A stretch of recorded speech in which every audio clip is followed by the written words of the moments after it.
ज्ञानाञ्जनशलाकया चक्षुरुन्मिलितं येन तस्मै श्रीगुरवे नमः। श्रीचैतन्यमनोभीष्टं स्थापितं येन भूतले स्वयं रूपकदा मह्यं ददाति स्वपदान्तिकं। वन्देऽहं श्रीगुरो श्रीयुतपदकमलं श्रीगुरून् वैष्णवांश्च श्रीरूपं साग्रजातं सहगणा रघुनाथान्वितं तं सजीवं स्वाद्वैतं सावधूतं परिजनसहितं कृष्णचैतन्यदेवं श्रीराधा कृष्णपादान् सहगणा ललिता श्रीविशाखान्वितांश्च। नमो विष्णुपादाय कृष्णप्रेष्ठाय भूतले श्रीमते भक्तिवेदान्त स्वामिनिति नामिने। नमस्ते सारस्वती देवे गौरवाणी प्रचारिणे निर्विशेष शून्यवादी पाश्चात्यदेशतारिणे वाञ्छाकल्पतरुभ्यश्च कृपा सिन्धुभ्येव च पतितानां पावनेभ्यो वैष्णवेभ्यो नमो नमो। नमो महावदन्नाय कृष्णप्रेम प्रदायते कृष्णाय कृष्णचैतन्य नाम्ने गौरतिशे नमः। हे कृष्ण करुणा सिन्धु दीनबन्धु जगत्पते गोपेशो गोपिका कांत राधा कांत नमस्ते। तप्त कांचन गौरांगी राधे वृंदावनेश्वरी कृष्ण भानुसुते देवी प्रणमामि हरिप्रिये नीलाचल निवासाय नित्याय परमात्मने बलभद्र सुभद्राभ्यां जगन्नाथाय ते नमः। जय श्री कृष्ण चैतन्य प्रभु नित्यानंद श्री अद्वैत गदाधर शिवासादि गौर भक्तवृंद। सब लोग बोलिए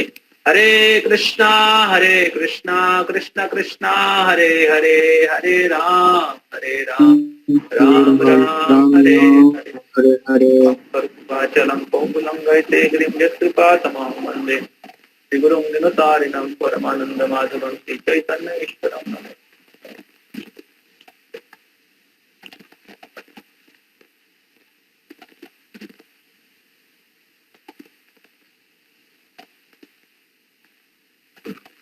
हरे कृष्णा। तो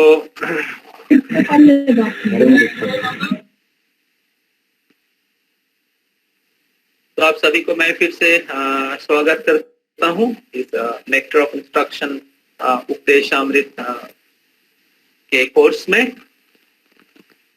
तो लास्ट वीक हम लोग इस किताब का प्रीफेस और इंट्रोडक्शन के ऊपर हम लोग चर्चा किए थे।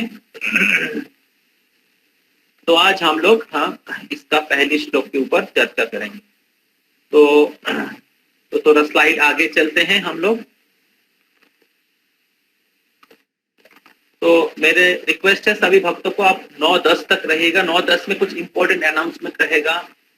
अगले एक फेस्टिवल है जो निर्जल एकादशी, उसका शेड्यूल, और फिर हम लोग हमारे जो क्लास का जो शेड्यूल है उसको हर 2 महीने में हम लोग कुछ सुंदर स्ट्रक्चर बनाए हैं। तो स्ट्रक्चर के ऊपर मैं बोलूंगा। Akshay Prabhu should be there that time and also in our next session जो होगा नेक्स्ट वेडनेसडे जो गीता क्लास है, तो उसके ऊपर मैं कुछ अनाउंसमेंट रहेगा। तो 9-10 में सेकेंड अटेंडेंस होगा एंड कुछ अनाउंसमेंट रहेगा 5 मिनट। तो everybody should be there. Okay, आगे चलते हैं। स्लाइड चेंज कर रहे हैं। प्रभु मेरा नाम ही नहीं है पूरा स्लाइड में। जो स्लाइड चेंज कर रहे हैं डिवोटीज, आप एक्टिव रहिएगा, ठीक है। तो और टाइम से टाइम स्लाइड चेंज करना है। ओके, नेक्स्ट स्लाइड में चलिए।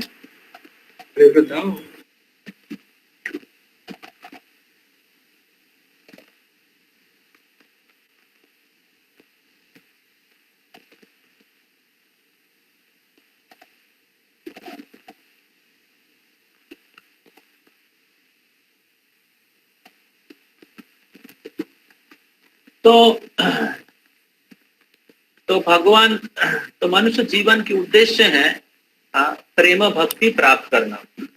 तो श्री चैतन्य महाप्रभु आए हैं भगवत प्रेम प्रदान करने के लिए।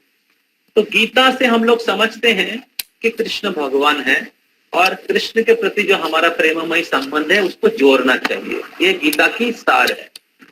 अभी वो प्रेम कैसे जागरूक कर सकते हैं, तो उसके ऊपर चैतन्य महाप्रभु की गाइडलाइन है जो चैतन्य महाप्रभु रूप गोस्वामी पाद को दिए थे, और वो गाइडलाइन इस उपदेशामृत में अलग अलग श्लोक में रूप गोस्वामी पाद दिए हैं।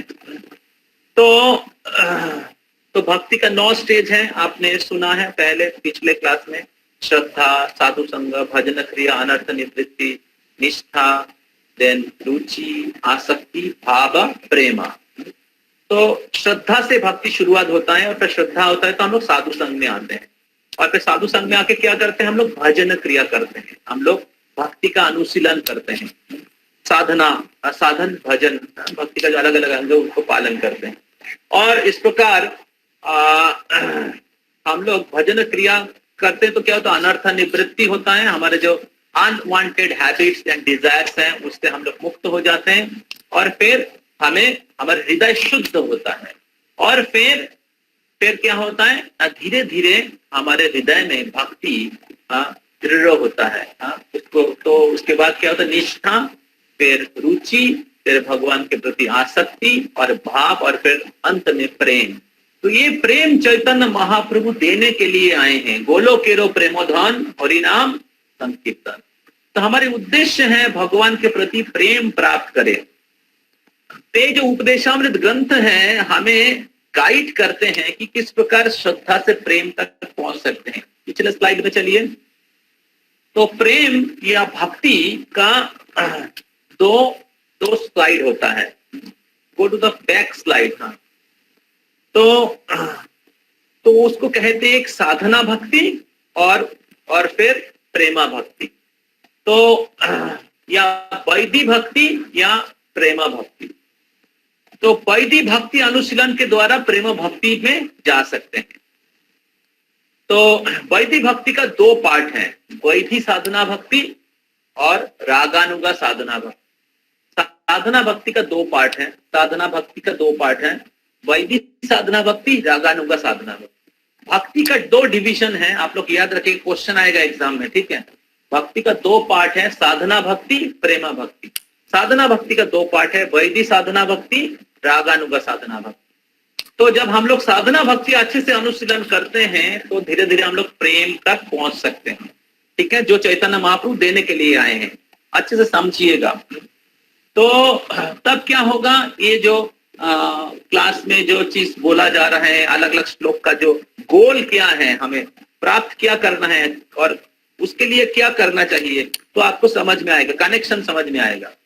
तो 1 नंबर श्लोक से लेके 7 नंबर श्लोक वैधि साधना भक्ति के बारे में बताते हैं। पहला नंबर श्लोक से लेके 7 नंबर श्लोक, फिर 8 नंबर श्लोक में रागानुगा साधना भक्ति, और फिर 9 से 11 नंबर श्लोक में भाव भक्ति एंड प्रेम भक्ति के बारे में वर्णन किया जा रहा है। दूसरे ओर पहला जो श्लोक्स हैं 1 से लेके 1, 2, 3 विशेष करके उसको कैसे नेगेटिव साइड को कंट्रोल करना चाहिए, किस प्रकार हमें हमारे इंद्रियों को संयम करना चाहिए, डिटैचमेंट, और फिर आगे वाले श्लोक में अटैचमेंट। तो पहले वाले श्लोक में किस प्रकार इंद्रियों के विषय से डिटैचमेंट होना चाहिए, और फिर आगे वाले श्लोक में कहा जाएगा, रूप गोस्वामी पाद बताएंगे, इस प्रकार कृष्ण के प्रति अटैचमेंट होना चाहिए। अगर हमें इंद्रियों के विषयों के प्रति डिटैचमेंट डेवलप नहीं करेंगे तो कृष्ण के प्रति अटैचमेंट डेवलप नहीं होगा।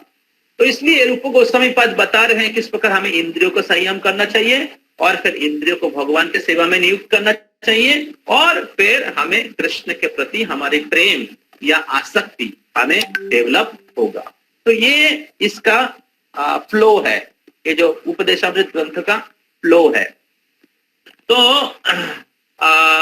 और दूसरे तरीके से, दूसरे एंगल से, ये जो नेक्टर ऑफ इंस्ट्रक्शन का पहला 3 श्लोक श्रद्धा के ऊपर बताते हैं, फिर 4, 5, 6 साधु संघ के बारे में बताते हैं, किस प्रकार हमें साधुओं की संग लेना चाहिए, 3 लेवल्स ऑफ डिवोटी के बारे में वर्णन किया गया है, और फिर 7 नंबर जो श्लोक है भजन क्रिया के बारे में बताते हैं, अनर्थ निवृत्ति कैसे होता है उसे हरिनाम के ऊपर है, और फिर 8 नंबर श्लोक है आसक्ति, और फिर 9, 10, 11 भाव प्रेम, जिधर रूप गोस्वामी पाद ब्रज के भक्त के बारे में वर्णन करते हैं, और ब्रजवासी में सर्वश्रेष्ठ हैं ब्रज गोपियां, और ब्रज गोपियों में सर्वश्रेष्ठ हैं श्रीमती राधा रानी।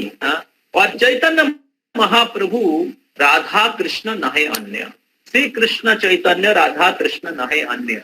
तो ये राधा रानी के भाव लेके चैतन्य महाप्रभु आए हैं, वो गोलो केरो प्रेमोधन देने के लिए। अगर आपको गोलो केरो प्रेमोधन प्राप्त करना है, कृष्ण प्रेम जो सबसे श्रेष्ठ है, जो कृष्ण प्रेम जो कृष्ण को भी आकर्षित करता है। कृष्ण की कृष्ण के नाम कृष्ण है, कृष्ण शब्द, कृष्ण का नाम है मदन मोहन, जो कामदेव को भी मोहित करता है। लेकिन राधा रानी का नाम है मदन मोहन मोहिनी। राधा रानी मदन मोहन कृष्ण को भी मोहित कर देते हैं। क्यों? क्योंकि उनकी शुद्ध भक्ति के द्वारा। तो रास शब्द का अर्थ है रास मंडल, धा मतलब धावती। तो जो प्रकट हुए हैं रास मंडल में और कृष्ण की सेवा के लिए धावमान, भाग रही है कृष्ण की सेवा के लिए। तो राधा रानी कृष्ण की सेवा में सर्वश्रेष्ठता है, और इसलिए राधा रानी उनके भक्ति के द्वारा, उनकी शुद्ध भक्ति के द्वारा कृष्ण को आकर्षित करते हैं। तो कृष्ण सर्वाकर्षक है, लेकिन वो कृष्ण आकर्षित हो जाते हैं, वशीभूत हो जाते हैं भक्ति के द्वारा। तो केवल भक्ति से ही भगवान को प्राप्त कर सकते हैं, भक्ति से ही भगवान को आप खरीद सकते हैं। नहीं तो इस दुनिया में किसी भी भौतिक वस्तु के द्वारा ज्ञान, तपस्या, धन, सौंदर्य, उच्च कुल में जन्म, पांडित्य, इसके द्वारा भगवान को आप प्राप्त नहीं कर सकते। तो वो भक्ति जो शुद्ध भक्ति, प्रेम भक्ति, चैतन्य महाप्रभु स्वयं कृष्ण है, राधा रानी के भाव लेके राधा रानी के भाव लेके आए हैं। और वो शुद्ध भक्ति कैसे प्राप्त करना चाहिए, उसका सूत्र, उसका गाइडलाइन, उसका स्टेप्स चैतन्य महाप्रभु एकदम बहुत systematically, scientifically Chaitanya Mahaprabhu explain किया है उपदेशामृत में। और इस उपदेशामृत का इलाबोरेशन है नेक्टर ऑफ डिवोशन। ये दो किताब बहुत ही इंपॉर्टेंट है कृष्ण भक्तों के लिए, बहुत ही इंपॉर्टेंट है दो किताब, उपदेशामृत और भक्ति रसामृत सिंधु। अगर आप भक्ति प्राप्त करना चाहते हैं, शुद्ध भक्ति क्या है वो समझना चाहते हैं, और चैतन्य महाप्रभु के दिया हुआ ये दिव्य प्रेम और भक्ति प्राप्त करना चाहते हैं, तो आपको ये दो किताब अच्छे से पढ़ना चाहिए और इसको प्रैक्टिस करने की प्रयास करना चाहिए। हम लोग आगे चलते हैं। तो ये लेक्चर ऑफ इंस्ट्रक्शन, ये लक्ष्य है हम लोगों का। ये तो हम लोग ये जो कोर्स कर रहे हैं उसी लिए कर रहे हैं। एकदम आगे चलिए, फर्स्ट वर्ष में चले जाइए। तो हम लोग एक कोर्स कर रहे हैं उसी लक्ष्य लेके कि चैतन्य महाप्रभु की कृपा से, श्रील प्रभुपाद जी की कृपा से हम लोग इंद्रिय की दासत्व से कृष्ण की दास बन सके, कृष्ण की भक्ति प्राप्त कर सकते। चैतन्य महाप्रभु की कृपा से एकदम चैप्टर नंबर 1 में चले जाओ। तो ये हम लोग का लक्ष्य है। तो हम लोग शुरू करने से पहले हम लोग प्रार्थना करते हैं कि श्रील प्रभुपाद और चैतन्य महाप्रभु की कृपा हो, श्रील रूप गोस्वामी पाद की कृपा हो, साई गोस्वामी की कृपा हो, कि उनकी कृपा से हम लोग शुद्ध भक्ति के पद पे आगे बढ़ सके। तो आज हम लोग पहला वर्ष शुरू करेंगे। तो पहला वर्ष हम लोग पढ़ेंगे, थोड़ा जल्दी जाइए।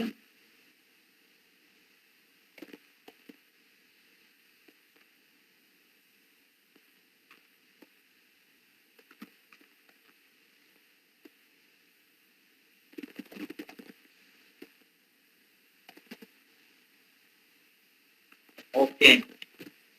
So I'll recite the verse and all devotees are requested to repeat the verse. तो आप लोग को स्क्रीन में दिखाई दे रहा है, आशा करते सब लोग देख पा रहे हैं। तो यस प्रभु जी। वाचो वेगम मनस क्रोधो वेगम, वाचो वेगम मनस क्रोध वेगम, जीवा वेगम उदरपस्त वेगम, जीवा वेगम उदरपस्त वेगम, एतान वेगान जो विषयेत धीरा,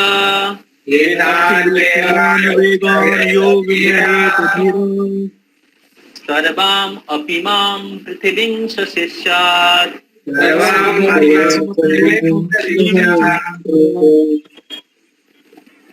Okay, so Vishnu Prabhu will read the translation ना, ऊपर में ट्रांसलेशन दिया हुआ है, विष्णु प्रभु पढ़ेंगे।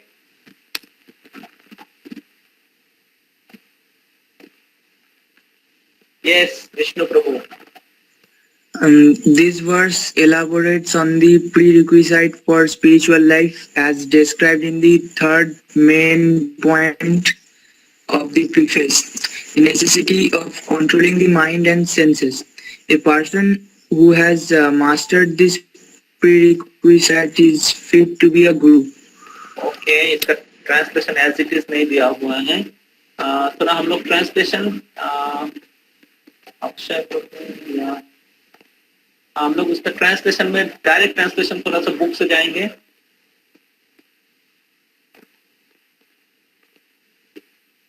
Anybody have book the read the translation or Rahul can whoever is there read.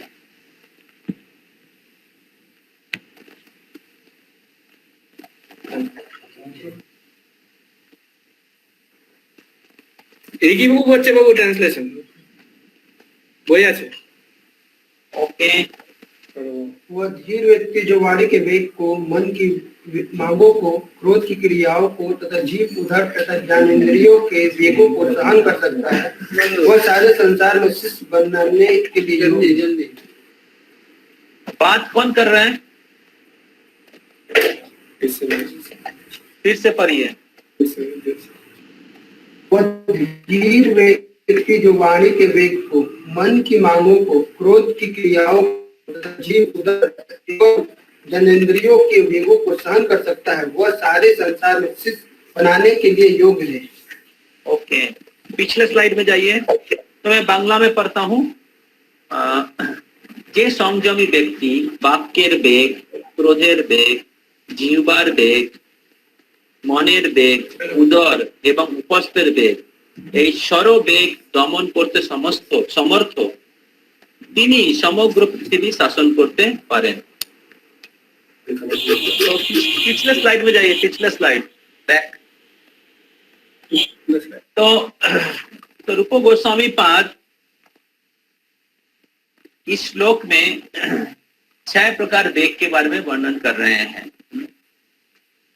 तो वाचो वेगम मतलब वाक्य का वेग, फिर मनोवेगम मतलब मन की वेग या मन के कार्यकलाप, क्रोधो वेगम क्रोध की वेग, फिर जिह्वा वेगम जिह्वा की वेग, फिर उदर मतलब उदर की वेग, और फिर उपस्थ मतलब जेनिटल्स, उपस्थ की वेग। फिर 6 प्रकार के जो इंद्रियां हैं, तो इधर 2 प्रकार की इंद्रियां हैं, एक कर्मेंद्रिया जिससे हम लोग कार्य करते हैं और एक ज्ञानेंद्रिया जिससे हम लोग ज्ञान आरोहण करते हैं। तो 2 प्रकार की इंद्रिय की वेग को जो सहन कर सकते हैं, विषय तो धीर, जो धीर व्यक्ति सहन कर सकते हैं वही पूरे विश्व में शिष्य बना सकता है या वही भगवान की शुद्ध भक्त बन सकता है। तो इसका अर्थ है कि अगर हम लोग भगवान के शुद्ध भक्त बनना चाहते हैं या कोई व्यक्ति आध्यात्मिक मार्ग में आगे बढ़ना चाहते हैं, तो उनको पता होना चाहिए कि गुरु के क्वालिफिकेशन क्या है। शिष्य को पता होना चाहिए कि गुरु के क्वालिफिकेशन क्या है, कौन गुरु बन सकता है, कौन पूरे विश्व में शिष्य ग्रहण कर सकता है। तो एक साधक भक्त को गुरु की योग्यता को पता होना चाहिए। जो आध्यात्मिक मार्ग में आगे बढ़ना चाहते हैं तो उनको आध्यात्मिक मार्ग में आगे बढ़ने के लिए गुरु की आश्रय चाहिए और गुरु की योग्यता को उनको भली भांति पता होना चाहिए। तो गुरु वो होते हैं जो इस 6 इंद्रियों को, 6 इंद्रिय के जो वेग है उसको दमन कर, उसको सहन करने में सक्षम है। तो एतान वेगान जो विषय तो धीरो सर्वम अपिमांग जो पृथ्वी का शिष्टाद। तो दूसरे ओर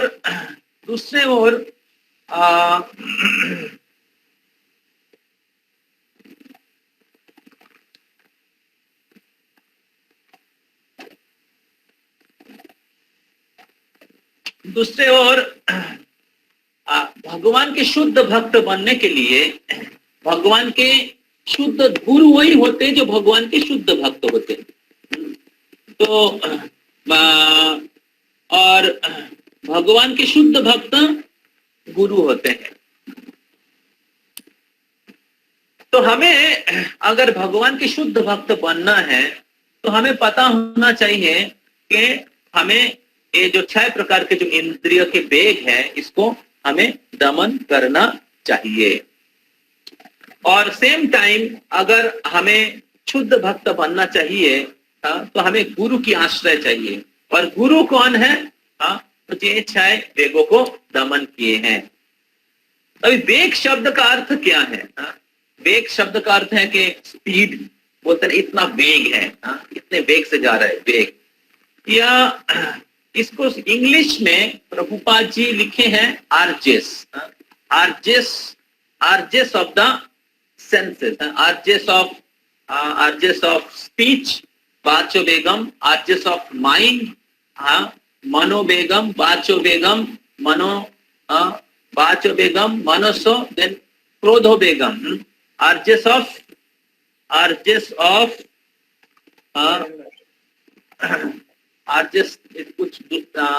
arches of anger, then jiva begam, arches of tongue, then udara upastho begam, arches of belly and arches of genitals. तो वेग शब्द का अर्थ आर्जेस है, आर्जेस। सो आर्जेस मीन्स, प्रभुपाद बहुत अच्छे से बोला, आर्जेस means which is very very urgent। जब कोई चीज, इच्छा, कोई अगर डिजायर बहुत अर्जेंट हो जाता है उसको कहते हैं आर्जेस। जैसे किसी व्यक्ति को बहुत जल्दी गुस्सा आ जाता है, किसी व्यक्ति को बहुत जल्दी गुस्सा आ जाता है, तो वो उसको संयम नहीं कर पाते हैं। तो या किसी व्यक्ति को बोलने की बहुत आदत है, तो अगर कुछ बोलता है तो वो भी उल्टा बोल देता है। तो इस प्रकार वेग शब्द का अर्थ है आर्जेस, और आर्जेस का मतलब है which is very very urgent। so urgent means it's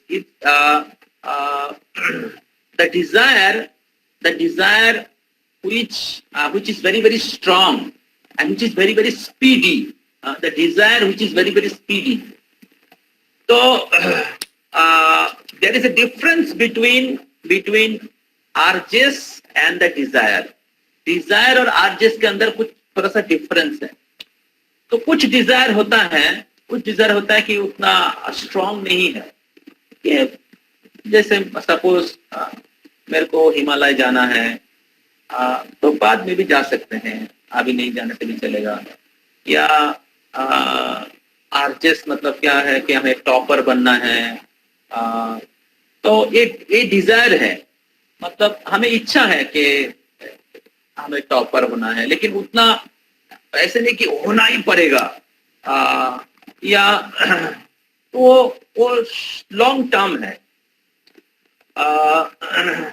तो किसी को इच्छा है कि हमें क्या बोलते हैं, रसगुल्ला खाना है, तो अभी इच्छा है कि नहीं, कभी मिल जाएगा तो हो जाएगा। तो इसको कहते हैं डिजायर। तो और आर्जेस है जो बहुत ही स्ट्रांग है, जो डिजायर बहुत स्ट्रांग है और उसको अर्जेंटली फुलफिलमेंट चाहिए, तो उसको कहते हैं आर्जेस। तो इधर 6 प्रकार के आर्जेस के बारे में कहा गया है। 6 प्रकार के आर्जेस क्या क्या है? ये वाचो वेगम, वाक्य का वेग, देन मनसो वेगम, मन की वेग, फिर क्रोधो वेगम, क्रोध की वेग, देन जिह्वा वेगम, जीवा की वेग, फिर उदर वेगम, फिर उदर और उपस्थ की वेग। तो 6 प्रकार के जो आरजेस है, जो बहुत स्ट्रांग है, उस जो व्यक्ति दमन कर सकते हैं, सहन कर सकते हैं, वही व्यक्ति शुद्ध भक्त बन सकता है। वही व्यक्ति पूरे विश्व में गुरु बन सकते हैं, शिष्य ग्रहण कर सकते हैं। तो अभी ये जो 6 प्रकार के जो वेग है, ये 6 प्रकार के वेग को 3 भाग में डिवाइड किया गया है। थोड़ा आगे चलते हैं। 6 प्रकार के वेग को 3 भाग में डिवाइड किया गया है। तो माइंड 3 वेग शरीर के वेग में आता है। तो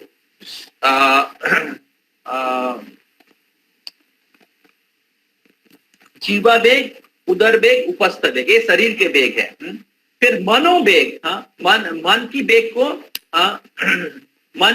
को मनोवेग कहा गया है। तो मन की वेग में क्या क्या आता है? मन की वेग में क्रोध की वेग भी आता है। तो क्रोध की 2 डिवीजन है, तो हम लोग आगे जाके चर्चा करेंगे। तो क्रोध की 2 डिवीजन है, अविरोध प्रीति और विरोध युक्त क्रोध। अविरोध प्रीति और विरोध युक्त क्रोध। तो ये मन की वेग और क्रोध के वेग एक साथ आता है। तो कितना हो गया?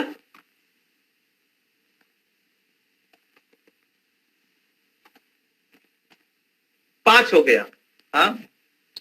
और एक है कि वाक्य का वेग, जो आर्जेस ऑफ स्पीच। तो बॉडी, माइंड एंड वर्ड्स, ये 3 डिवीजन है। तो इस प्रकार ये जो 6 प्रकार के वेग को 3 भाग में डिवाइड किया गया है। एक है शरीर के वेग, एक है मन की वेग, और एक है वाक्य का वेग। तभी 6 प्रकार की वेग को जो नियंत्रण करते हैं, वो सहन कर सकते हैं, वो ही अच्छे भक्त बन सकते हैं या गुरु बन सकते हैं। तो ये जो है पहला जो श्लोक है, ये इसमें ज्यादा डिटैचमेंट के बारे में बताया जा रहा है। तो शुद्ध भक्त बनने के लिए 2 क्वालिफिकेशन चाहिए। एक है डिटैचमेंट और दूसरा है अटैचमेंट।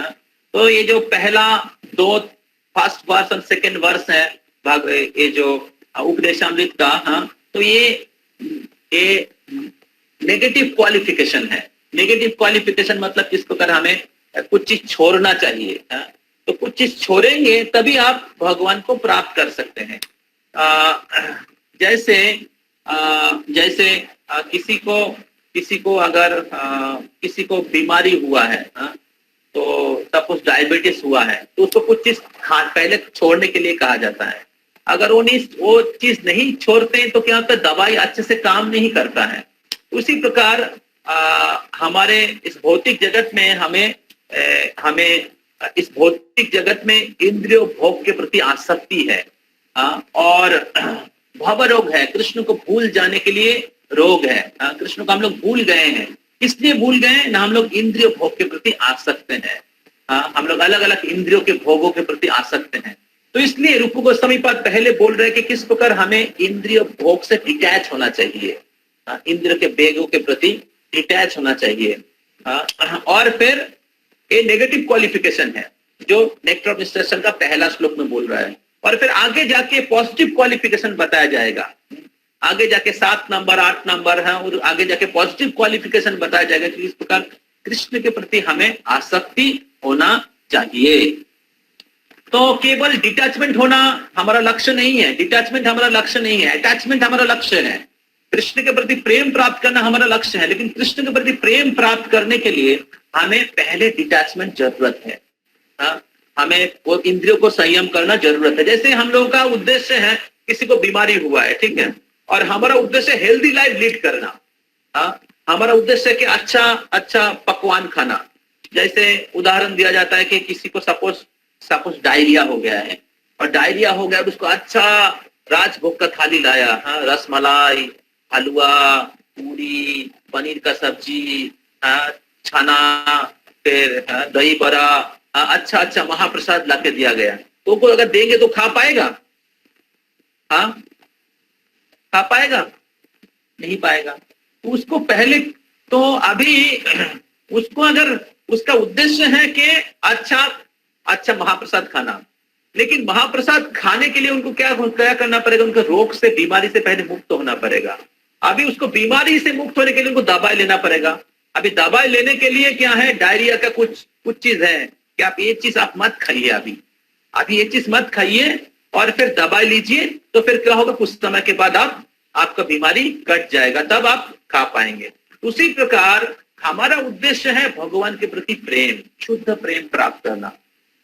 लेकिन शुरुआत में अगर हम लोग इस इंद्रिय के जो भोग हैं, अलग अलग प्रकार के जो इंद्रियां हैं हमारे, जो हमें कृष्ण से दूर लेके जाता है, जो शास्त्र में नहीं करने के लिए कहा गया है, विशेष करके पाप कार्य जो है, तो उससे हमें अपने आप को, जो इंद्रिय के जो अलग अलग वेग है, उससे हम अपने आप को संयम करना चाहिए।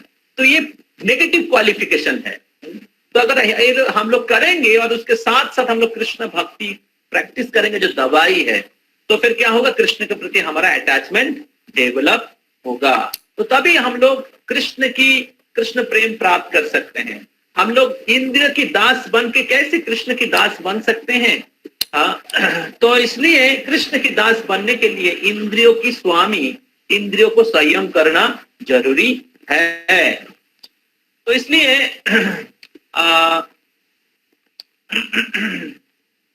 ये जो पहला नंबर वर्स है, पहला नंबर वर्स हमें सिखाते हैं कैसे हमें 6 प्रकार के जो इंद्र की वेग है, वाच्य वेगम, मनस वेगम, जिह्वा वेगम, उदर उपस्थ वेगम, क्रोधो वेगम, ये 6 प्रकार के जो वेग को हमें सहन करना चाहिए या हमें दमन करना चाहिए। तो मैं बोलूंगा तभी आगे जाइएगा।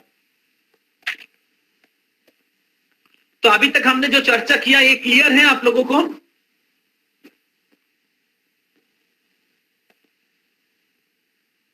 हरि बोल प्रभु।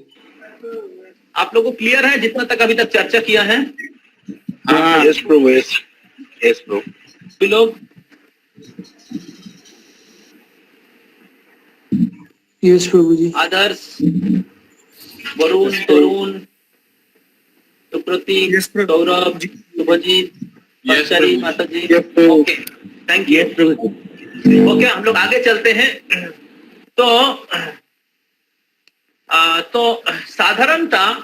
साधारणता इस दुनिया में लोग पाप कार्य में लिप्त हैं, अर्थात इंद्रियों की भोगों में डूबे हुए हैं। और उसके लिए वो क्या करते हैं? प्रायश्चित्त करते हैं। तो उसके लिए वो लोग प्रायश्चित्त करते हैं, मतलब पाप कार्य के जो रिएक्शन है उससे मुक्त होने के लिए प्रायश्चित्त करते हैं। तो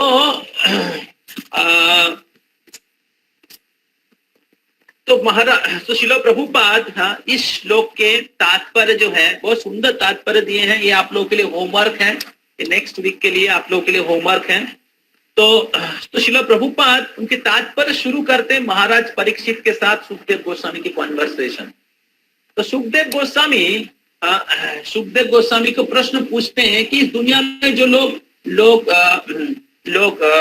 अलग अलग प्रकार से पाप कार्य कर रहे हैं और उसके कारण जो दुख भोग रहे हैं, इसका समाधान क्या है? तो सुखदेव गोस्वामी पहले प्रायश्चित्त के बारे में बोलते हैं। अगर पाप करते हैं और प्रायश्चित्त करते हैं तो क्या होगा? तो पाप कर्म के फल से मुक्त हो जाएगा। तो सुखदेव गोस्वामी इसको सुन के संतुष्ट नहीं हुए।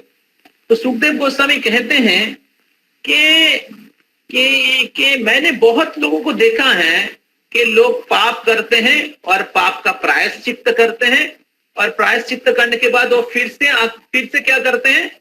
फिर से पाप कार्य करते हैं। तो कोई व्यक्ति अगर प्रायश्चित्त करते हैं और फिर से पाप कार्य में लिप्त होता है, तो उससे क्या उनको कोई लाभ होता है?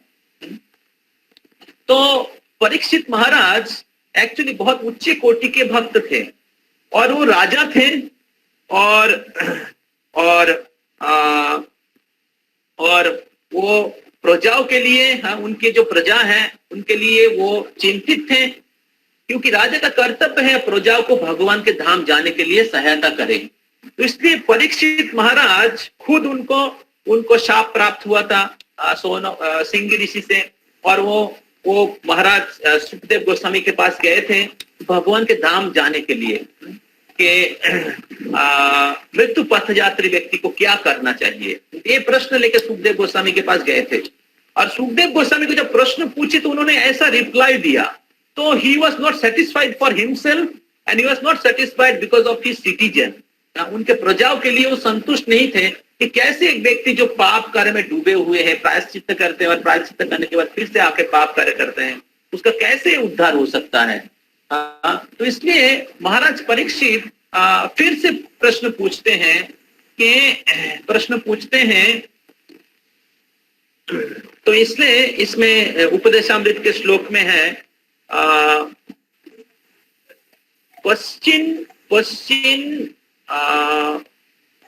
क्वश्चिन अनवर्ते तेहो भद्रा क्वश्चित् चरति तत्पुनः प्रायश्चित्तम मथोह पार्थम मन्ने कुंजर शौचवत्। तो हे सुखदेव गोस्वामी, जैसे हाथी क्या करता है, नदी में जाके नहाता है या तालाब में जाके नहाता है, और नहाने के बाद फिर अपने तट पे आ जाता है, और तट पे आने के बाद क्या करते हैं, अपने शरीर में धूल लगा लेता है। तो अपने शरीर में धूल लगा लेता है। तो हाथी क्या होता है, फिर से प्रणय को अनम्यूट करो। तो हाथी क्या होता है, फिर से गंदा हो जाता है। उसी प्रकार कोई व्यक्ति पाप कार्य करते हैं। अरे बोल सुमित प्रभु, তুমি কেন বসে আছো ওখানে? सुमित ये प्रणय प्रभु, हरि बोल। स्लाइड कौन चेंज कर रहे हैं?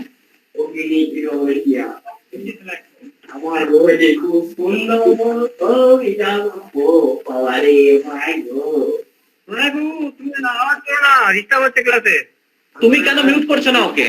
তুমি কেন বসে আছো?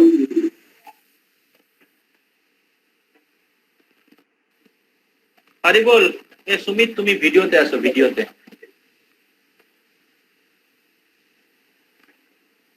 তুমি ভিডিওটা কেন অফ করছো?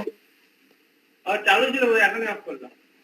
না না, তুমি বসে আছো, তোমাকে বলছি মিউট করতে, আর তুমি বসে বসে শুনছো আর ক্লাসটা ডিস্টার্ব করছো। তাহলে তোমাকে বসিয়ে কি লাভ হলো? মিউট করতে জানো তুমি না জানো না? জানো কি জানো না? না জানলে শিখে নাও। ভগবান বুদ্ধি দিয়েছে, হ্যাঁ, তুমি এত পড়াশোনা করছো, তো এইটুকু যদি না করতে পারো, বুদ্ধি লাগার না, তাহলে কি করে হবে বলো?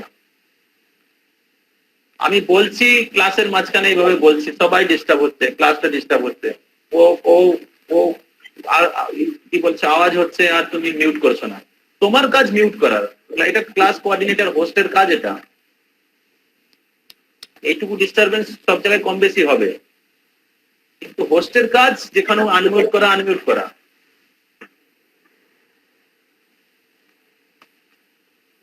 Sorry for disturbance. So I hope all the devotees are hearing attentively. सब लोग Yes, सुन रहे हैं? Prabhu ji. Yes, Prabhu ji.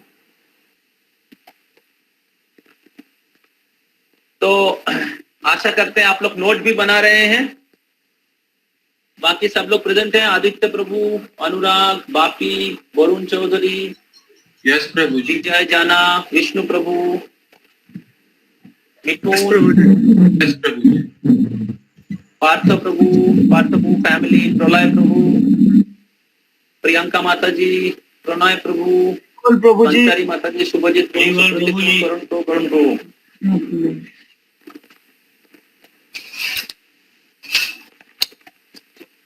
तो सब लोग प्रेजेंट हैं? हम लोग आगे चल सकते हैं। विजय जना प्रभु। यस प्रभु जी। ओके, तो आप लोग नोट बनाइए। तो परीक्षित महाराज प्रश्न पूछ रहे हैं कि किस प्रकार एक व्यक्ति, मतलब कोई व्यक्ति अगर पाप कार्य करते और फिर प्रायश्चित्त करते हैं, कि प्रायश्चित्त इसलिए करते कि फिर से जाके पाप करेंगे, तो फिर उनको कुछ फायदा होता है क्या? उनको कुछ पाप से मुक्त होता है क्या? तो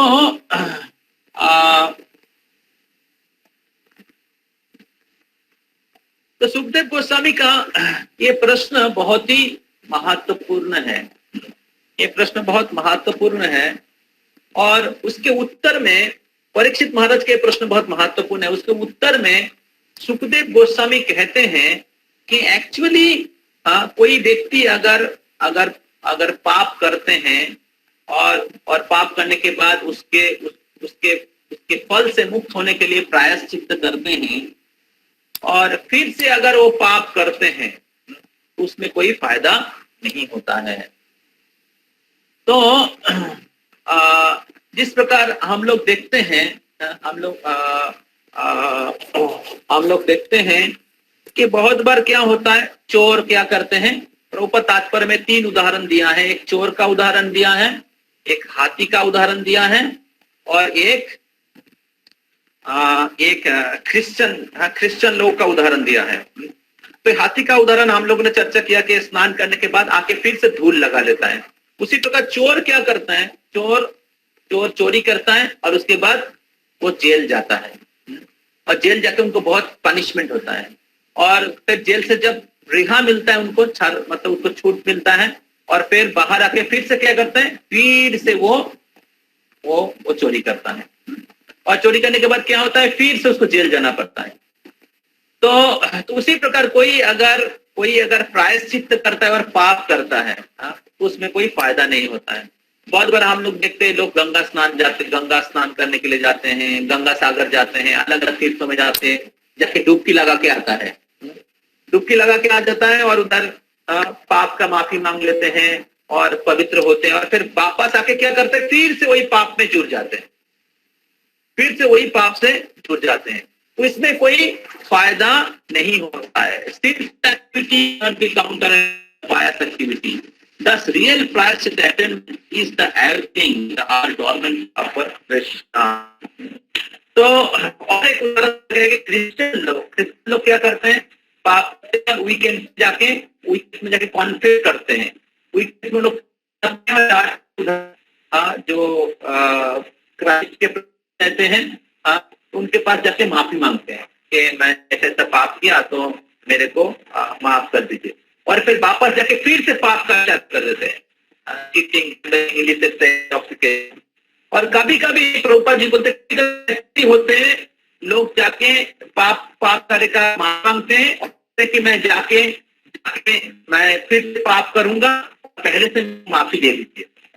पहले तो वो कहते हैं, एडवांस कॉन्फेस मांग लेते हैं कि मैं जाके फिर से ये करूंगा, माफ करिए, मेरे माफ कीजिए। तो ऐसे तथाकथित धर्म करने से प्रायश्चित्त करने से कोई फायदा नहीं होता है। तो इसलिए क्यों कर रहे हैं, प्रायश्चित्त क्यों कर रहे हैं, क्योंकि खराब है, ये खराब है, ठीक करना चाहिए। तो इसलिए प्रायश्चित्त के साथ एक ज्ञान जुड़ा हुआ है। प्रभुपाद जी तात्पर्य में लिखते, प्रायश्चित्त के साथ ज्ञान जुड़ा हुआ है कि पाप कार्य इसको नहीं करना चाहिए। तो इससे जब तक हम इसको बंद नहीं करते हैं तब तक प्रायश्चित्त का कोई वैल्यू नहीं है। जब तक उस पाप कार्य को नहीं छोड़ते हैं उस प्रायश्चित्त का कोई वैल्यू नहीं है।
हरे कृष्ण अल्लाह डिवोटी प्रभु नेम पता हो गया तो देर बाद ज्वाइन करेगा, थोड़ा वेट करिए आप लोग सब।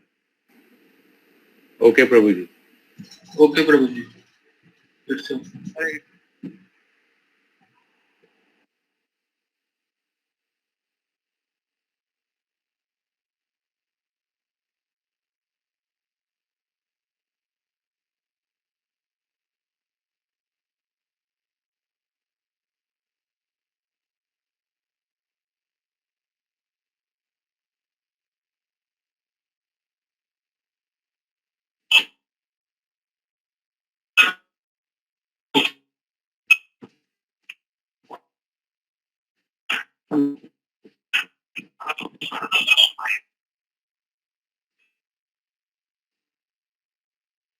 कृष्ण।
हरे कृष्णा, आप लोग थोड़ा रुकिए, प्रभु 5 मिनट में आ रहे हैं।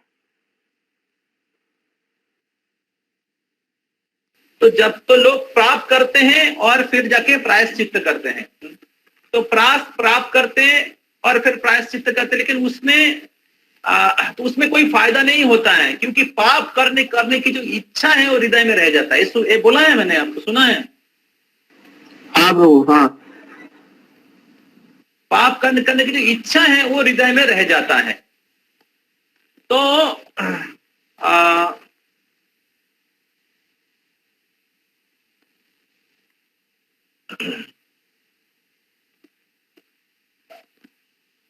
तो कोई व्यक्ति अगर प्रायश्चित्त करते हैं तो प्रायश्चित्त से उनके प्रायश्चित्त में पाप कर्म का जो फल है वो कुछ हद तक नष्ट होता है, लेकिन पाप कर्म करने की जो इच्छा है वो खत्म नहीं होता है, तो उदाहरण दिया गया है, जैसे लिकर का बोतल है, तो लिकर का बोतल से अगर लिकर जो है मतलब दारू निकाल दोगे, लेकिन लिकर का जो स्मेल है उसके अंदर रह जाता है। उसी प्रकार एक तो पाप कार्य को पुण्य कार्य से आप नष्ट नहीं कर सकते। पाप कर्म का फल का अकाउंट अलग है, पुण्य कर्म का अकाउंट अलग है। पुण्य कर्म का अकाउंट अलग है, पाप कर्म का अकाउंट अलग है। तो पुण्य कर्म, पाप कार्य को पुण्य कर्म से आप डिस्ट्रॉय नहीं कर सकते हैं। दूसरा है कि अगर कोई व्यक्ति पुण्य कर्म के द्वारा, प्रायश्चित्त के द्वारा पाप कर्म के जो फल है उसको अगर नष्ट कर भी देता है, शास्त्र में प्रायश्चित्त के बारे में बोला गया है, अटॉनमेंट के बारे में बोला गया है, लेकिन अगर कोई पाप कर्म के फल खत्म भी हो जाता है, लेकिन जब तक एक व्यक्ति को पाप कर्म की इच्छा जो है उससे मुक्त नहीं होता है, तब तक वो पाप कार्य करता रहेगा। प्रायश्चित्त करेगा, फिर से पाप करेगा, प्रायश्चित्त चोरी करेगा और साजा भोगेगा और बाहर आगेगा, फिर से चोरी करेगा। उसी प्रकार क्रिश्चियनिटी में लोग क्या करते हैं, लोग जाके चर्च में जाते कॉन्फेस करते हैं और फिर बाहर आके फिर से पाप करते हैं। उसी प्रकार हिंदू लोग क्या करते हैं, पुण्य स्थानों में तीर्थों में जाते हैं, उधर डुबकी लगाते हैं और फिर वापस आके फिर से आगे घर में आके पाप करना शुरू कर देते हैं। तो इसलिए प्रायश्चित्त से कोई फायदा नहीं होता है। सुखदेव गोस्वामी पहला सॉल्यूशन दिए थे प्रायश्चित्त, लेकिन परीक्षित महाराज वाज नॉट हैप्पी और इसलिए वो प्रश्न पूछ रहे हैं कि ये प्रायश्चित्त से क्या फायदा होगा। हाँ, मन्ने कुंजर शौचवत, तो कुंजर शौचव जैसे हाथी स्नान जैसा है, हाथी नहाता है और वापस आके फिर से धूल लगा देता है। तो इसलिए जब तक फिर सुखदेव गोस्वामी आंसर देते हैं, क्योंकि ऑडियंस का सिंसियरिटी के अनुसार सुखदेव गोस्वामी आंसर दे रहा है। ऑडियंस अगर सीरियस है तो हायर लेवल आंसर देंगे। ऑडियंस इच्छा नहीं है, ऑडियंस बोले कि प्रभु जी हम क्लास में आना नहीं चाहते हैं, प्रभु जी मेरे को थोड़ा सा घर में फंक्शन है, सर आज नहीं आ सकते। तो प्रभु बोल सकते ठीक है, तुम घर का फंक्शन अटेंड करो। और अगर कोई सीरियस है, प्रभु मैं आना चाहता हूँ लेकिन कुछ प्रोग्राम है, क्या करूँ, थोड़ा हेल्प करिए, मैं आना चाहता हूँ। तो बोले ठीक है, आप ऐसे टाइम एडजस्ट करके आ जाओ। तो जो स्पीकर लोग बहुत बार ऑडियंस के लेवल के अनुसार आंसर देते हैं। तो सुखदेव तो परीक्षित महाराज जब उनका सिंसियरिटी एक्सप्रेस किया, he expressed his dissatisfied कि I am not satisfied with प्रायश्चित्त, तो तब सुखदेव गोस्वामी ने कहा कि जब हम लोग भगवान के प्रति शुद्ध भक्ति करते तो हमारे हृदय में सारे पाप करने की इच्छा खत्म हो जाता है। अप्रारब्ध फलम पापम कुटम बीजं फलन मुखम क्रमेण प्रलीयते विष्णु भक्ति रतात्मना। अगर कोई भगवान विष्णु के भक्ति में रत होता है तो क्या होता है, सब प्रकार के पाप, अप्रारब्ध मतलब प्रारब्ध मतलब पिछले जीवन में, अप्रारब्ध इस जीवन में, फलम बीजम कूटम, बीज मतलब जो कूट के रूप में हृदय में है, पाप कर्म करने की पहले पाप कर्म किया है और उसका फल आगे भुगतने वाले हैं। और एक है पाप कर्म किया है और फल भी भुगत लिया है, लेकिन पाप कर्म के जो फल है हृदय में बीज के रूप में है, अभी बीज से फल नहीं आया, फिर से इच्छा से पाप नहीं किया। तो ये जो जितने प्रकार के पाप है, प्रारब्ध अप्रारब्ध कूटम बीजम फलम प्रोलीयते, संपूर्ण रूप से नष्ट हो जाता है अगर विष्णु भक्ति रतात्मना, भगवान के विष्णु में रत हो जाता है। तो इसलिए भगवान के विष्णु के भक्ति करने से हम लोग सारे प्रकार के पाप कर्म ही केवल नहीं, पाप कर्म करने की जितने भी इच्छा है वो भी हमारे हृदय से नष्ट हो जाता है और भगवान के प्रति भक्ति करने की जो स्वाभाविक इच्छा है, जो आत्मा की स्वाभाविक स्वभाव है, आत्मा भगवान की अंश है, जीवेर स्वरूप है कृष्ण नित्य दास, तो वो स्वाभाविक प्रेम जो है सुप्त अवस्था में है भगवान जीवेर हृदय, जीव के हृदय में नित्य सिद्ध कृष्ण प्रेम साध्य को बुनाए श्रवणादि शुद्ध चित्ते करो हे उदय। तो कृष्ण के भक्तों के हृदय में, जीव के हृदय में कृष्ण भक्ति स्वाभाविक रूप से सुप्त अवस्था में है, लेकिन अभी वो पाप कर्म करने की प्रवृत्ति के द्वारा ढका हुआ है। लेकिन जब आप भगवान के प्रति भक्ति में रत हो जाएंगे, भगवान की शुद्ध भक्ति करने की आप प्रयास करेंगे, तो क्या होगा, आपके हृदय में जो भक्ति जो है वो जागृत होगा। तो कृष्ण गीता में कहते हैं जो भगवान के प्रति मेरे प्रति भक्ति है ये जलंत अग्नि के जैसा है, लेकिन अभी वो धुआं के द्वारा ढका हुआ है। और धुआं क्या है कि काम, क्रोध, लोभ, ये जो है ये धुआं है। तो धुआं के द्वारा ये ढका हुआ है हमारा जो भगवान के प्रति भक्ति है। लेकिन उसको अगर हवा देंगे तो क्या होगा, अगर हवा दिया जाता है तो धुआं, अग्नि के ऊपर जो धुआं होता है उसका हवा देते तो क्या होता है, अग्नि बाहर निकल के आ जाता है। तो श्रवणम एंड कीर्तनम ये हवा देने के जैसा है, hearing and chanting. So if you regularly chant and hear, your natural love for Krishna, which is there in your heart, dormant love for Krishna, that will manifest. तो इसलिए विष्णु भक्ति रतात्मना, भगवान के प्रति जो भक्ति है तो उसके द्वारा हमें हमारे हृदय में भगवान के प्रति जो स्वाभाविक प्रेम है वो जागृत होगा। तो इसलिए और फिर क्या होगा, हमारे हृदय में जो पाप करने की जो इच्छा है वो खत्म हो जाएगा। एग्जाम्पल अजामिल ने कैसा पाप किया था, लेकिन जब वो हरिनाम में जुड़ गया तो क्या हुआ, और वो दोबारा पाप नहीं किया। और बहुत सारे एग्जाम्पल है, इस्कॉन में तो हजारों एग्जाम्पल है। शिला प्रभुपाद विदेश गए थे और उन लोगों को ही प्रचार किया, हाँ, जो लोग क्रिश्चियन कॉन्फेस करने के लिए जाते थे, जो लोग नशा करते थे, जुआ खेलते थे, नाइट क्लब में जाते थे, लेकिन जब वो लोग कृष्ण भक्ति में आ गए, दोबारा अपने प्रीवियस लाइफ में वापस नहीं गए। They did not become the rat again, हाँ, पुनर्मुषी को भवो, जो दोबारा चूहा नहीं बने। तो ये भक्ति के शक्ति है। तो इसलिए ये जो कोर्स का नाम है steady devotee, happy devotee. If you practice Krishna consciousness, you become strong, you become steady devotee internally, naturally. ऐसे नहीं कि बाह्य रूप से हम लोग इंद्रियों को संयम करने के प्रयास करें, लेकिन भक्ति ऐसा प्रोसेस है, भक्ति के द्वारा स्वाभाविक रूप से ही आपके इंद्रिय शुद्ध हो जाएंगे। स्वाभाविक रूप से इंद्रिय जो है, जो भौतिक विषयों के प्रति आकर्षित हो रहा था, अभी कृष्ण के प्रति आकर्षित होगा, क्योंकि वो इंद्र की स्वाभाविक, आत्मा की स्वाभाविक प्रवृत्ति है। ये जो सिंफुल लाइफ है, ये एक्चुअली अननेचुरल है। सिंफुल एक्टिविटी जो है, पापमय जीवन, ये अननेचुरल है। Krishna bhakti is natural life because we are soul, not this body. तो इसलिए महाराज परीक्षित, हाँ, और शिल प्रभुपाद, हाँ, उनके तात्पर्य में, और रूप गोस्वामी पाद, हाँ, उनके तात्पर्य में शुद्ध भक्ति, भगवान के प्रति शुद्ध भक्ति, उसको जागृत करने के लिए बोल रहे हैं। वो रियल प्रायश्चित्त है। समझ में आया क्या? क्लियर है? यस प्रभु जी। हाँ, बाकी लोग, Yes. आप लोग को उत्साह मिल रहा है? यस प्रभु। यस प्रभु। ओके, तो अभी शिला प्रभुपाद इधर उनके तात्पर्य में एक इंपॉर्टेंस बोलते हैं कृष्ण भक्तों को, जो भगवान के भक्ति में आए हैं। तो प्रभुपाद जी बोल रहे हैं उनके तात्पर्य से, नाम न बला जस पापो बुद्धि। तो नाम, भगवान के नाम लेने के, भगवान के नाम के पीछे, भगवान के नाम जप करने की 10 प्रकार की अपराध है। उसमें से 7th ऑफेंस है नाम न बला जस पापो ही बुद्धि। हाँ, मतलब नाम के बल पे पाप आचरण करना।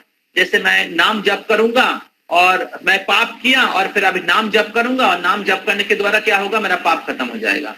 और फिर से वो पाप कर रहा है और सोच रहा है कि मैं नाम जप करूंगा तो पाप खत्म हो जाएगा। तो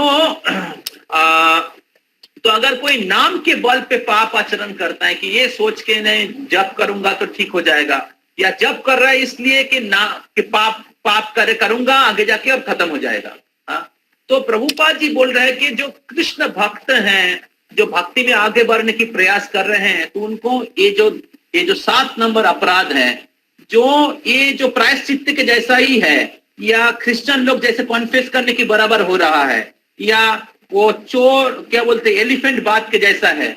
तो जो कृष्ण भक्त हैं, जो कृष्ण भक्ति में आगे बढ़ने के प्रयास कर रहे हैं, उनको ये नाम के बल पे पाप आचरण नहीं करना चाहिए। और इसलिए शिला प्रभुपाद जी जो है 4 रेगुलेटरी प्रिंसिपल्स दिया है। No meat eating, no gambling, no illicit sex, no intoxication. ये पाप के 4 पिलर है। ये पाप के 4 पिलर है। मीट ईटिंग जो दया गुण नष्ट करता है, देन इंटॉक्सिकेशन तपस्या गुण नष्ट करता है, देन गैम्बलिंग जो जुआ, जो सत्यवादिता को नष्ट करता है, और इलिसिट सेक्स जो पवित्रता को नष्ट करता है। धर्म के 4 पिलर है, सत्य दया तप शौच, और अधर्म के 4 पिलर है, मांसाहार, नशा, अवैध संग, दूत क्रिया। तो हमें अगर कृष्ण प्रेम प्राप्त करना है तो ये पाप आचरण से हमें मुक्त होना चाहिए। हमें क्रिश्चियन के जैसे या वो चोर के जैसे रिपीट करना चाहिए नहीं चाहिए। तो इसलिए प्रभुपाद जी बोलते 4 प्रकार के लोग हैं। 4 प्रकार के लोग हैं। फर्स्ट क्लास पर्सन कौन है? जो सुन के सीख जाते हैं। आगे स्लाइड में चलते हैं। फर्स्ट क्लास लोग हैं जो सुन के सीख जाते हैं। सेकेंड क्लास लोग देख के सीखते हैं। थर्ड क्लास लोग कौन है? थर्ड क्लास लोग जो हैं जो करके सजा प्राप्त करते हैं उसके बाद सीखते हैं। और फोर्थ क्लास लोग कौन है? जो पाप कार्य करते हैं, उसका सजा भुगतते हैं, और उसके बाद फिर से पाप कार्य करते हैं, उसके बाद सजा भुगतते हैं, और सजा प्राप्त करने के बाद फिर से पाप कार्य करते हैं, और वो सीखते नहीं हैं। तो प्रभुपाद जी बोलते हैं कि हमें एटलीस्ट सेकेंड क्लास बनना चाहिए, देख के सीखना चाहिए। Best is first class. सुन के, शास्त्र से सुन के, साधु से सुन के, गुरु से सुन के सीख जाते हैं। उनको पता है कि ये खराब है। जैसे इंडियन कॉन्स्टिट्यूशन में लिखा है, ये देख के ही वो नहीं करते हैं, ये जान के ही नहीं करते हैं। और कुछ लोग होते हैं, नहीं देख के इसको सजा मिला है, अपराध किया है, सजा, जेल गया है, और वो देख के वो नहीं करते हैं। थर्ड है कि वो जेल जाके सीखते हैं, और फोर्थ है जेल जाने के बाद भी नहीं सीखते हैं। तो इस प्रकार 4 प्रकार के लोग हैं। तो जो जितना ऊपर वाले लेवल में है, फर्स्ट क्लास, सेकंड क्लास, उसका भक्ति का प्रोग्रेस उतना फास्ट होगा। बहुत बार बहुत सारे बच्चे लोग एक साथ भक्ति में आते हैं, लेकिन कोई फास्ट प्रोग्रेस कर जाता है, कोई लेट प्रोग्रेस करता है। क्यों? एक ही साथ भक्ति में आए हैं, एक ही प्रोसेस है, मेडिसिन एक ही है, लेकिन एक जन प्रोग्रेस कर जाए, दूसरा प्रोग्रेस नहीं कर पा रहा है। क्यों? क्योंकि difference of class, different class.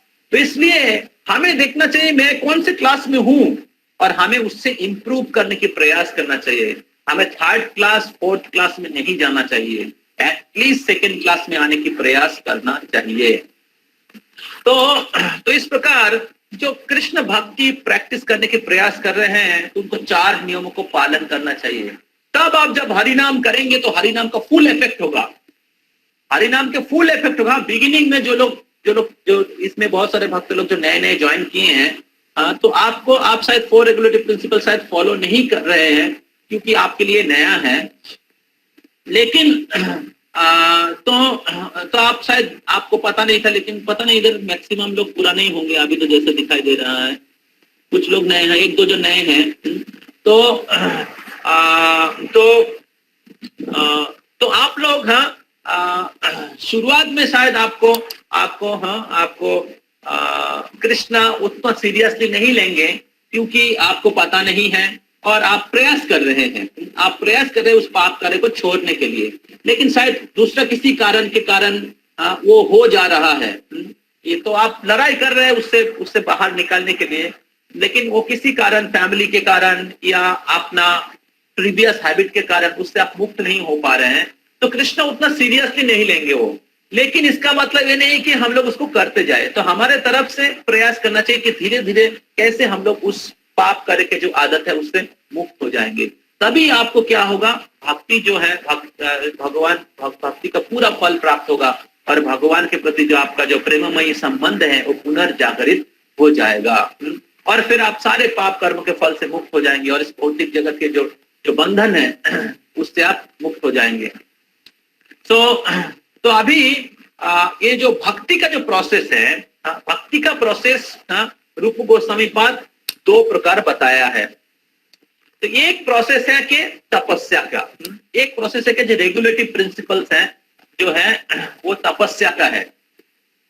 तो उसमें क्या होता है कि इंद्रियों का और मन का संयम करना पड़ता है, और इस प्रकार मन और इंद्रियों को संयम करने के द्वारा, विधि निषेध पालन करने के द्वारा क्या होता है, धीरे धीरे एक व्यक्ति उस आदतों से, उस पाप कर्म के फल से मुक्त होते हैं, और फिर वो धीरे धीरे भगवान के प्रति उनके जो संबंध है वो जुड़ जाता है। तो ये एक प्रोसेस है, तो प्रोसेस ऑफ तपस्या। और दूसरा प्रोसेस है कि साधु संघ के द्वारा जब कोई व्यक्ति भगवान के प्रेममयी सेवा में नियुक्त होते हैं, और कृष्ण भावना के जो बेसिक विधि निषेध है, कृष्ण भावना का जो बेसिक विधि निषेध है, जैसे no meat eating, no gambling, no illicit sex, no intoxication, ये जो बेसिक तपस्या है इसको पालन करते हैं, और शुद्ध भक्त के संग में जब कृष्ण सेवा में नियुक्त होता है तो उनको कृष्ण के प्रति प्रेम, स्वाभाविक प्रेम जागृत हो जाता है। तो ये 2 प्रोसेस है। तो हम लोग थोड़ा सा पहला प्रोसेस और फिर दूसरा प्रोसेस हम लोग चर्चा करेंगे। तो इसके लिए हम लोग थोड़ा सा प्रभुपाद जी के पारपोर्ट में जाएंगे। प्रभुपाद जी के पारपोर्ट थोड़ा सा, NOI का पारपोर्ट थोड़ा सा आप लोग ओपन करिए, चैप्टर 1 का। तो उसमें श्रील प्रभुपाद जी 2 प्रोसेस बताते, तो मैं पढ़ूंगा तो आप लोगों को और समझ में आएगा, और ये बहुत इंपॉर्टेंट है पढ़ना। यस, NOI का पारपोर्ट फटाफट, हमारे पास 10-12 मिनट हैं।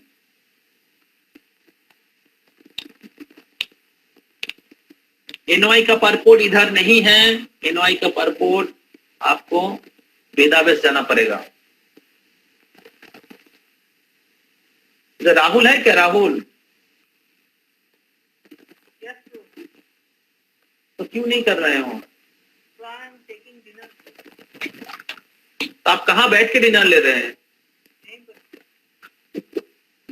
Real atonement involve coming to the real knowledge. कौन पढ़ेंगे?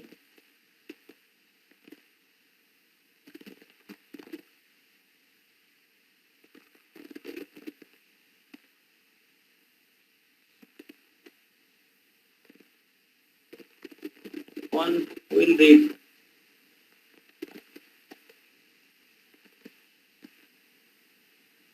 Okay, Porun Chaudhary, can you read? Real atonement. Yes, Prabhuji. Yeah, please read. Real atonement involves coming to real knowledge, and for this there is a standard process. When one follows a regulated hygienic process, he does not fall sick.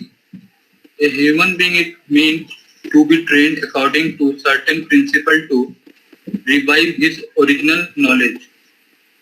Such a methodical life is described as tapasya. One can be gradually elevated to the standard real knowledge or Krishna consciousness by practicing austerity and celibacy, brahmacharya, by controlling the mind, by controlling the sense, by giving up one's possession in charity, by being avowedly truthful, by keeping clean, and by practicing yoga asanas. However, if one is fortunate enough to get the association of a pure devotee, he can easily surpass all the practice for controlling the mind by the mystic yoga process simply by following the regulative principles of Krishna consciousness, refraining from illicit sex, meat eating, intoxication and gambling, and by engaging in the service of the Supreme Lord under the direction of the bona fide spiritual master. This easy process is being recommended by Srila Rupa Goswami. Okay, thank you. तो इधर श्रील प्रभुपाद जी जो भक्ति के दो तरीका बताते हैं भगवान के प्रति प्रेममय संबंध जोड़ने की। पहला है, हमें कंक्लूजन हमें सुना है कि भक्ति के द्वारा ही हम लोग जो है पाप कर्म के जो फल है और पाप करने की जो आदत है जो हमारे बंधन का कारण है। तो request devotee be with us next 5-10 minutes because I want to complete certain level, because वो कंक्लूजन जो है उतना हम लोग मैं बोलना चाहता हूँ। तो उसमें क्या होगा, आपको एक पूरा ये मिल जाएगा, सेक्शन मिल जाएगा। तो 7-8 मिनट लगेगा। तो पहला प्रोसेस, तो पहला चीज है कि हमें भक्ति के द्वारा ही हमारे जो पाप कर्म के जो फल है और पाप कर्म करने की जो इच्छा है उससे मुक्त हो सकते हैं, जो इस भौतिक जगत का बंधन का कारण है। जो और उसका कारण है कि इंद्रियों के अलग अलग वेग के कारण लोग पाप कार्य करते हैं। तो पाप कर्म के जो फल हैं और इच्छा दोनों से मुक्त होने के लिए, दोनों हमारा बंधन का कारण है, उससे मुक्त होने के लिए हमें भगवान के प्रति भक्ति करना चाहिए। प्रायश्चित से नहीं होगा या पुण्य से नहीं होगा। तो पहला सॉल्यूशन है, पहला चीज है कि भक्ति। और अभी वो जो भक्ति है, इस भक्ति का 2 प्रोसेस बताया गया है। एक प्रोसेस है कि ना तपस्या।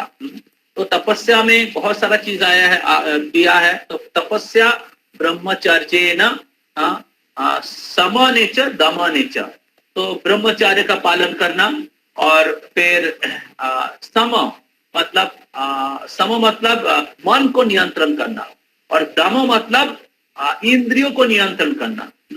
तो फिर त्याग, फिर शौच क्लीनलीनेस, फिर जम मतलब निषेध, और फिर नियमेन, फिर डूज। तो इस प्रकार ये बहुत सारे विधि जो अष्टांग योग में दिया गया है। तो विशेष करके जो सेलिबसी है, सेलिबसी 2 प्रकार का होता है।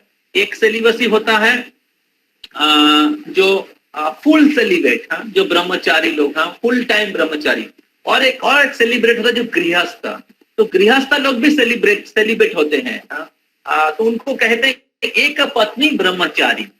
तो अगर कोई गृहस्थ अपने स्त्री के अलावा दूसरे किसी स्त्री से संबंध नहीं रखते हैं, या कोई स्त्री अपने पुरुष के, अपने हस्बैंड के अलावा दूसरे किसी हस्बैंड से संबंध नहीं रखते हैं फिजिकल लेवल में एंड इवन मेंटल लेवल में भी, तो वो भी ब्रह्मचारी कहलाते हैं।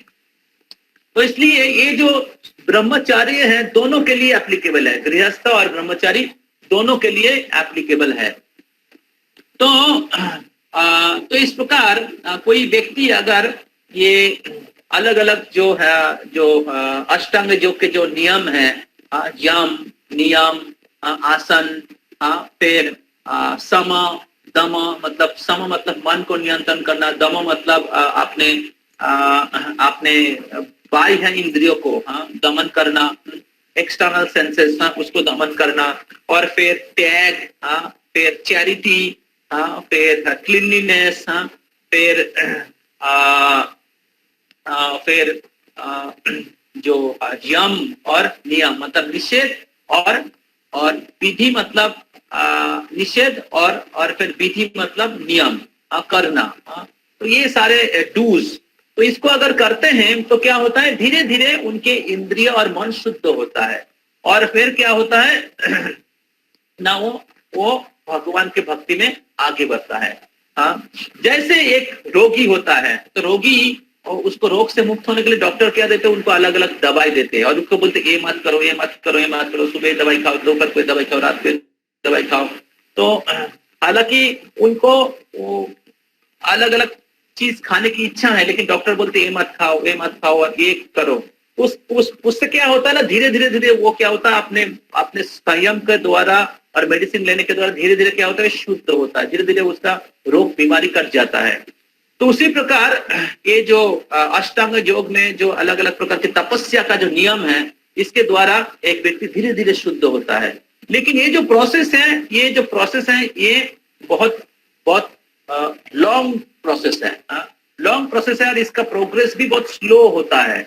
इसका प्रोग्रेस स्लो होता है, और ये कलियुग के लोगों के लिए बहुत कठिन होता है इसको करना। तो इसे रूप गोस्वामी पाद बोल रहे हैं इधर, श्रील प्रभुपाद के तात्पर्य में लिख रहे हैं, however if one is fortunate enough to get association of pure devotees, he can easily surpass all the practices of controlling mind and mystic yoga process simply by following the regulative principles of Krishna consciousness. अगर आप भाग्यवान होते हैं, कोई व्यक्ति भाग्यवान होते हैं, और भाग्य से अगर उनको शुद्ध भक्त का संग प्राप्त हो जाता है, और शुद्ध भक्त के संग में अगर वो कृष्ण भक्ति का अनुशीलन करते हैं, कृष्ण भक्ति का अनुशीलन करते हैं, और कृष्ण भक्ति में जो बेसिक मिनिमम सेंस कंट्रोल है, तपस्या है, वो क्या है, no meat eating, no gambling, no illicit sex, no intoxication, उसको पालन करते हैं, तो क्या करते हैं, उनको जो मिस्टिक योगा का जो इतने प्रकार के मन इंद्रियों को संयम करने की जो इतना कठिन प्रोसेस है, वो स्वाभाविक रूप से सरपास कर जाता है, स्वाभाविक रूप से उसको ओवरकम कर जाता है। और फिर क्या होता है, वो शुद्ध भक्ति में स्थित हो जाता है। तो इसलिए 2 प्रोसेस बोला गया है, एक प्रोसेस है जो तपस्या का है, और दूसरा है जो कृष्ण भक्त शुद्ध भक्तों के आश्रय में, शुद्ध भक्तों के संग में, शुद्ध भक्तों के या श्री गुरुदेव के आश्रय में जब कोई व्यक्ति कृष्ण भक्ति के अनुशीलन करते हैं, और जो बेसिक रेगुलेटिव प्रिंसिपल्स है उसको वो प्रैक्टिस करते हैं। तो अगर वो बेसिक रेगुलेटिव प्रिंसिपल्स फॉलो नहीं करेंगे तो क्या होगा, नाम न बोला जस पाप बुद्धि, तो वो जो 7 नंबर ऑफेंस है, नाम अपराध के जो 7 नंबर ऑफेंस है, उसमें आ जाएगा, तो फिर प्रोग्रेस नहीं हो पाएगा, या प्रोग्रेस वेरी स्लो होगा। तो हम लोग थोड़ा स्लाइड में चलते हैं। तो इस प्रकार शुद्ध भक्ति के द्वारा, शुद्ध भक्त के संग में शुद्ध भक्ति का अनुशीलन करने के द्वारा, और ये 4 नियम पालन करने के द्वारा हम लोग इंद्रियों को संयम कर सकते हैं बहुत आसानी से। स्वाभाविक रूप से इंद्रियों को संयम कर सकते हैं। अष्टांग योगी के जैसा स्लाइड में चलते हैं, अष्टांग योगियों के जैसा कठोर तपस्या नहीं करना पड़ेगा। तो स्वाभाविक रूप से हम लोग इंद्रियों के संयम बहुत आसानी से इंद्रियों के संयम कर सकते हैं। तो पीछे जाइए। तो इस प्रकार श्रील रूप गोस्वामी पाद ये शुद्ध भक्ति के जो प्रोसेस दिया है, तो जिसके द्वारा हम लोग हमारे वाक्य का वेग, मन की वेग, जीवा के वेग, उदर वेग, उपस्थ वेग, इसको दमन कर सकते हैं। तो अब आगे मतलब पीछे चले गए क्या? मतलब जिधर हम लोग, हरे कृष्ण, जिधर हम लोग थे पहले,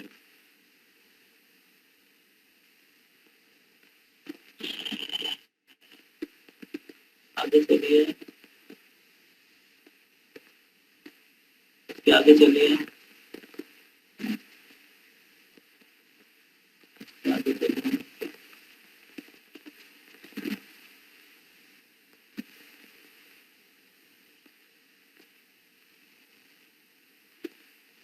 रुकिए।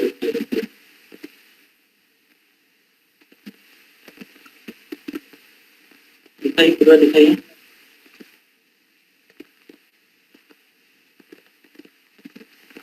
उसके आगे चलिए।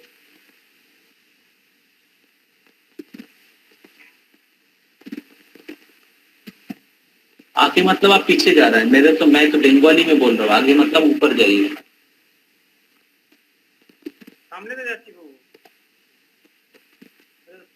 सामने माने की बोलते हैं? परेर स्लाइड गुलो ना आगे स्लाइड गुलो? आगे स्लाइड गुलो जाओ। आगे स्लाइड, आगे माने आगे। Language problem, miscommunication.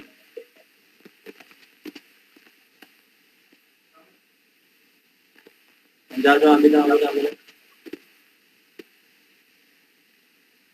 आगे जाओ। तो अभी रूप गोस्वामी पाद बताते हैं, आगे जाओ। रूप गोस्वामी पाद बताते हैं इस प्रकार आप अपने इंद्रियों को, जितने भी इंद्रिय हैं, ओके, ये हम लोग अभी तक इतना तक हम लोग चर्चा किया। रूप गोस्वामी पाद क्या रिकमेंड करते हैं? तो रूप गोस्वामी पाद भक्ति का प्रोसेस रिकमेंड करते हैं, डायरेक्ट डिवोशनल सर्विस, जो शुद्ध भक्त के आश्रय में। और उसका बहुत बहुत क्लियर एग्जांपल हम लोग इस्कॉन में देख सकते हैं कि श्रील प्रभुपाद विदेश में जाके प्रचार किए थे, और उधर अमेरिका के लोग, अफ्रीका के लोग, ऑस्ट्रेलिया के लोग, दूसरे धर्म के लोग, जिनको इस वैदिक संस्कृति मिला ही नहीं था, वैदिक संस्कृति में उनका जन्म ही नहीं हुआ था, उनको कृष्ण शब्द तक पता नहीं था, उनको ब्रह्मचर्य सब कुछ पता नहीं था। लेकिन वैसे लोग जो नाइट क्लब में जाते थे, जुआ खेलते थे, वो श्रील प्रभुपाद जी के सानिध्य के द्वारा, श्रील प्रभुपाद जी के संग के द्वारा और ये हरि नाम के द्वारा और 4 नियम पालन करने के द्वारा महान वैष्णव बन गए हैं, महान भक्त में परिणत हुए हैं। तो इसलिए जो तपस्या का जो हम, हालांकि हमें तपस्या करना चाहिए, हमें जो भक्ति के जो अनुकूल तपस्या है, जैसे सुबह उठना, नहाना, फिर 4 नियमों का पालन करना, जो जिस आश्रम में है उस आश्रम के अनुसार ब्रह्मचर्य का पालन करना, फिर टाइम से सोना, टाइम से उठना, जो बेसिक तपस्या है, ये हम लोगों को भक्ति में प्रगति करने के लिए हमें करना चाहिए।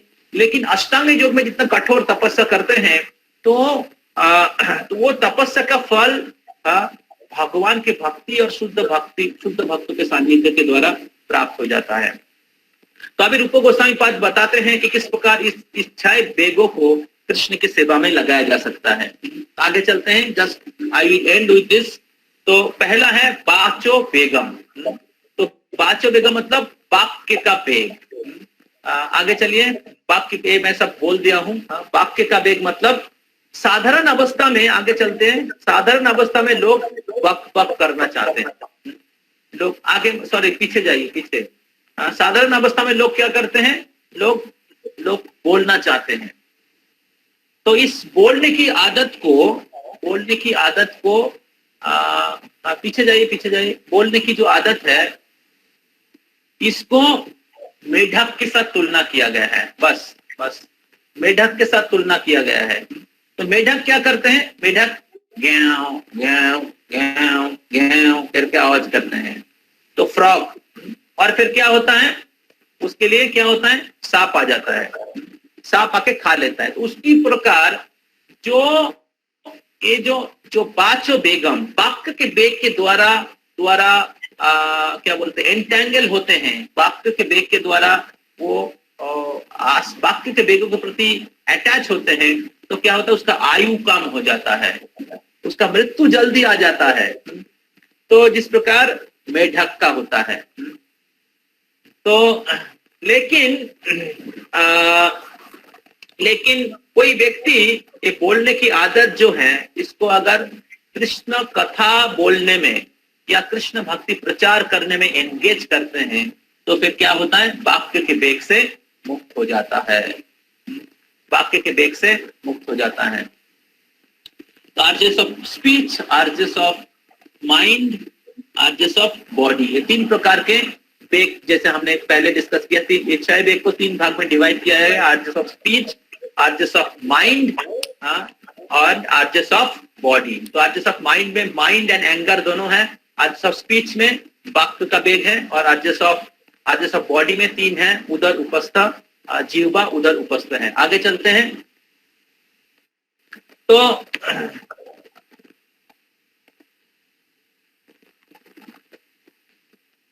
श्रोतोबादिनी राजेंद्र निनाम शांति शास्त्र अपश्यताम आत्म तत्व गृहेशु गृह मेधी नाम। तो गृह मेधी जो होते हैं, उनको बहुत बोलने की बहुत प्रकार के टॉपिक्स हैं। Their whole day they are busy with discussing so many topics which is devoid of आत्म तत्व। आत्म तत्व विहीन बहुत सारे topic, girlfriend, boyfriend, politics, sports, news, family problem. People are fully absorbing talking and talking and talking and talking and so many topics of talking, and all this talking are cause of his entanglement. All these topics उनके बंधन का कारण है।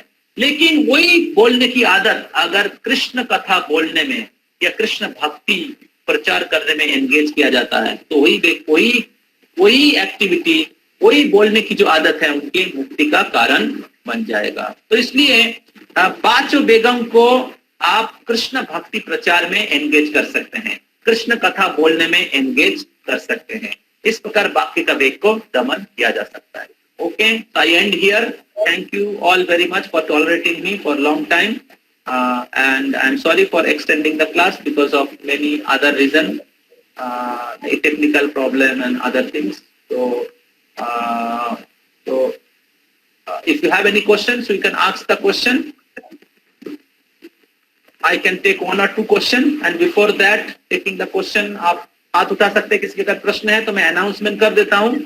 तो पहला announcement है, हम लोगों का अगला क्लास होगा वेडनेसडे को 7 o'clock Bhagavat Gita, sorry class थोड़ा सा 7:30 हो सकता है, 7:30 to 9 होगा, क्योंकि मेरा डे की वर्शिप रहता है। तो 7:30 to 9 पकड़ लीजिए, तो भागवत गीता के ऊपर। तो आपका जो होमवर्क है उसको जरूर पढ़िएगा।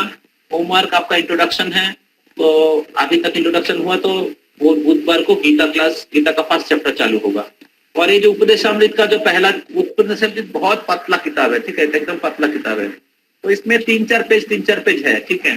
तो ये किताब का जो एटलीस्ट आप लोग अगर पॉसिबल है पूरा कंप्लीट कर लीजिए। फर्स्ट चैप्टर जो है, फर्स्ट श्लोक, तो फर्स्ट श्लोक में कितना पेज है? 1 2 3 4 5 6 7 8 9 10 पेज है। तो इसको जितना पॉसिबल, अगर आप आधा भी पढ़ते बहुत अच्छा रहेगा, आधा पढ़ सकते तो बहुत अच्छा रहेगा। तो हम लोग इधर तक किए हैं। ये श्रोतोबादिनी राजेंद्र, याद रखिएगा, अगले दिन में हम लोग इधर से चालू करेंगे, अगले संडे। सेकेंड अनाउंसमेंट है कि हम लोगों का जो क्लासेस हैं, अक्षय पू है क्या इधर?